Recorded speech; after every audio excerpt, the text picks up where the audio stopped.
What if I told you that you can create this wearable glam look in a few easy steps? It's just the sign you needed to plan a night on the town with friends.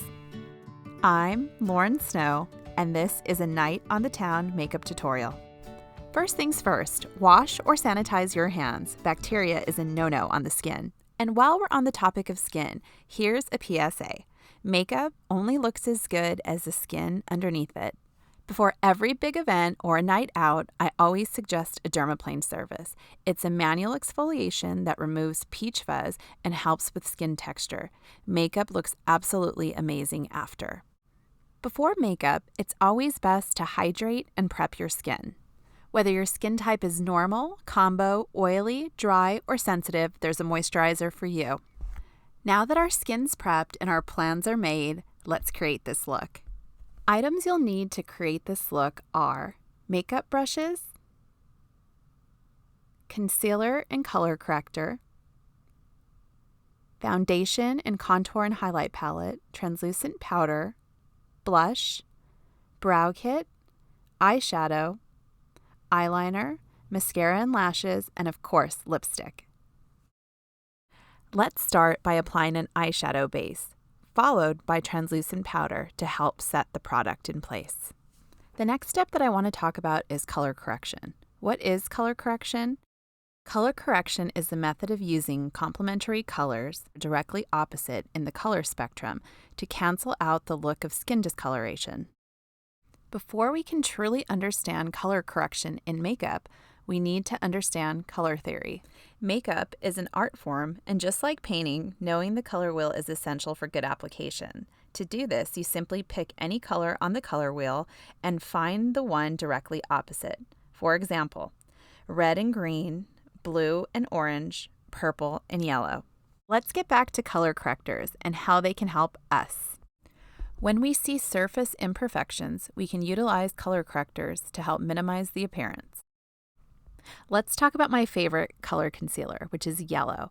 Yellow can be used to cover up anything bluish or purple in tone, including dark under eye circles, hyperpigmentation, broken capillaries, and it does create that well-rested under eye look. Let's talk about orange. I'm sure you've seen a lot more orange used in color correction. Orange is great for medium to dark skin tones to cover up spots and hyperpigmentation. I love orange because it covers up sun damage. Peach is one of the most common color correctors. Peach works great to help brighten areas of the face, and it also works great on fair to light skin tones. It can help to minimize the appearance of dark circles and hyperpigmentation. Now let's talk about the most important part of building the face, which is foundation. A survey done by Estee Lauder revealed that 77% of women are wearing the wrong foundation color. In order to reveal your correct color match, it is essential to get color striped. That means that you take 3 different foundation colors along the jawline to see which one blends in perfectly. Now that I have my perfect match, I'm going to take my foundation brush and lightly cover my color corrector. I'm going to continue building foundation until the desired coverage is met. Depending on your preference, you can do a liquid, a cream, a powder, or a mineral foundation. Now that my foundation's on, I'm going to lightly tap and blend it into my skin. Now that everything is blended, on to everyone's favorite, contour and highlight. In this tutorial, I'll be doing a very basic contour and using the technique that I like to call the E and the 3. Contouring and highlighting, in the most simple terms, enhances the structure of the face by highlighting the features that we want to bring forward and shadowing the ones that we want to minimize. As many of you know, highlighting and contouring has become very popular in makeup. I believe that it should really be used to bring forward natural features and help to create more structure and more dimension to the face. I really like contouring with a cream stick. I find that it's just a little easier to have product placement and it just glides on a little bit easier on the skin. Here I am creating a 3 shape. I'm going down the top of my forehead, down right underneath the hollows of my cheeks, and down my chin and under my chin, and then I'm coming over on the other side and I'm creating that exact look. I'm also going to define my nose. Contouring can also be done per facial feature. I myself have a pretty thin nose, but I like to minimize the tip of my nose. So I'm going to add a little bit more contour right in that area. Now I'm going to highlight with a foundation color that is 2 to 3 shades lighter than my normal skin tone. I'm going to start on my forehead, come down the bridge of my nose, right underneath my eyes and my chin. Then I'm going to take a blending brush and lightly blend out just the contour product first.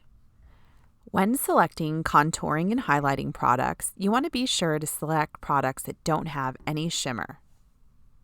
Contouring is a powerful tool in makeup. When done correctly and lines are blurred, it will really help to shade features. Now that the contour is blended, I want to blend the highlight. I'm going to take a damp sponge and I'm going to lightly go through and blend out the highlight product. You want to make sure that you blend very well. Blend is your friend. Now it's powder time. I'm going to take some translucent setting powder and I'm going to lightly dust it on my skin. This is going to help to elongate the wear of my makeup and to absorb any excess oil that's on the skin. Now that our foundation and contour and highlight are done, I'm ready to move on to add some color. Let's take some blush to the apples of the cheeks. Next, I'm going to start to groom my brows. I'm going to take my brow kit. I'm going to lightly start to fill in any sparse areas. For eyeshadow, I'm going to create a smokier brown look. The first color that I'm going to use is going to be an all-over lid shade. The all-over lid shade is going to be a flesh tone, and it's going to help to just create a nice base for the rest of my eyeshadow colors. The second shadow is a medium brown. I'm going to take it on my lower lid up to my crease. The third shadow is a dark brown. I'm going to use it in my crease and also take it as a drop shadow. I'm also going to use it in the corners of my eyes to smoke it out. To create more of a bold look, I'm going to take my black eyeliner and create a winged liner. I'm also going to take it to the bottom of my lower waterline. What about those lashes? I'm going to start by adding 3 coats of mascara and putting on some fake lashes. Strip lashes always help to polish a look. Next up, add your favorite lip color. One common question I get asked a lot is, when do I use bronzer? Well, here it is. I'm going to go through and I'm going to use my 3 and my E technique and apply bronzer to the apples of my cheeks and give myself a healthy glow. Another thing I'm known for is post-concealing. I love to go through and post-conceal on myself and my clients. I feel like it just elevates your highlight that much more.